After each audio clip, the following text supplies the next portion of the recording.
Comprendre le tableau électrique d'une maison individuelle. Le tableau électrique est le cœur du système électrique d'une maison. Il distribue l'électricité, protège les circuits et garantit votre sécurité en cas de problème. Dans cette vidéo, nous allons découvrir de manière simple et accessible ce qu'est un tableau électrique, ses composants et son rôle dans votre maison.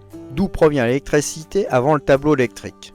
L'électricité provient d'une centrale électrique, le courant passe par des lignes à haute tension, puis par plusieurs stations, où la tension peut être abaissée par des transformateurs et jusqu'à notre habitation où elle arrive au tableau électrique sur le disjoncteur général de la maison en passant par le compteur Linky.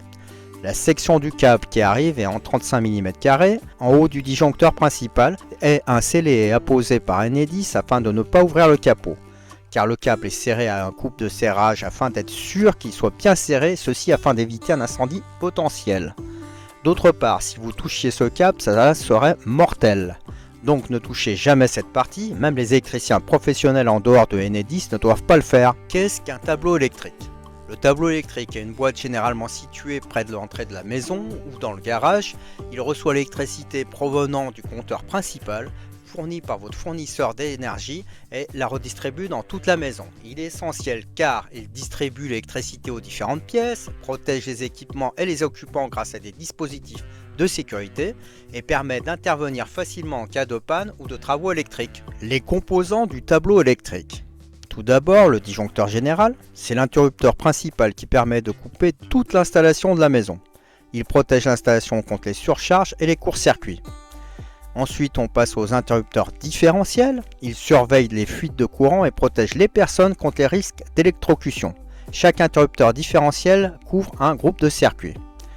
Nous avons derrière les disjoncteurs divisionnaires. Ils protègent les circuits spécifiques, lumière, prises, appareils électroménagers. Exemple, un disjoncteur pour les prises de la cuisine ou un autre pour le chauffe-eau. Nous avons aussi le bornier de terre. Il est relié à la prise de terre de la maison et protège contre les risques de choc électrique en cas de problème. Les protections complémentaires qui sont optionnelles, il y a le parafoudre, il protège contre les surtensions dues à la foudre. Il y a aussi une horloge ou contacteur jour-nuit pour piloter des appareils comme le chauffe-eau. Comment le tableau électrique fonctionne-t-il? L'électricité arrive depuis le compteur via le disjoncteur général. Elle passe ensuite par les interrupteurs différentiels qui surveillent les fuites de courant. Chaque circuit de la maison est alimenté via un disjoncteur divisionnaire. En cas de problème, court-circuit, surcharge ou fuite de courant, le circuit concerné se coupe automatiquement. Normalement, si l'installation est bien faite, le disjoncteur au plus proche des prises ou des lumières, où il y a le problème, il doit se déclencher avant le disjoncteur général. Cela s'appelle la sélectivité verticale. Les disjoncteurs sont plus ou moins rapides à réagir. Cela a pour conséquence d'éviter de faire disjoncter la totalité de la maison à cause d'un seul circuit.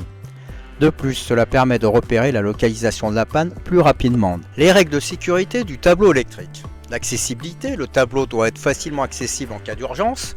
La norme NFC 1500 en France, toutes les installations doivent respecter cette norme pour garantir la sécurité. La maintenance, ne jamais intervenir sur un tableau sous tension, si nécessaire, faites appel à un électricien. Pourquoi est-il important de connaître son tableau électrique? Réagir en cas de panne. Si une partie de votre maison n'a plus d'électricité, vérifiez si un disjoncteur a sauté. Avant de réenclencher un disjoncteur, il faut s'assurer que personne n'a subi une électrocution. Le risque est qu'elle s'électrocute une deuxième fois, si vous allez trop vite. Une fois vérifié que personne n'est blessé et qu'il n'y a pas de début d'incendie, vous pouvez essayer de réenclencher une fois le disjoncteur sans le maintenir enfoncé. Si cela disjoncte à nouveau, faites appel à une personne qualifiée afin d'isoler et de comprendre le problème avant de remettre en marche l'installation. Planifiez les travaux. Vous pourrez couper l'électricité du circuit concerné sans affecter toute la maison. Ensuite, comprendre votre consommation. Certains tableaux modernes permettent de suivre votre consommation électrique avec des appareils de mesure connectés en Wi-Fi. En conclusion, le tableau électrique est un élément clé pour le confort et la sécurité de votre maison. En le comprenant mieux, vous serez en mesure de l'utiliser correctement, de résoudre les petites pannes du quotidien et de garantir la sécurité de votre foyer. N'oubliez pas, pour tout problème complexe ou modification, faites appel à un professionnel agréé. L'électricité peut avoir de graves conséquences, incendie, brûlures graves, voire entraîner le décès d'une personne. Merci d'avoir suivi cette vidéo. Si vous avez aimé, n'hésitez pas à liker et à vous abonner pour en savoir plus sur les technologies qui façonnent notre avenir.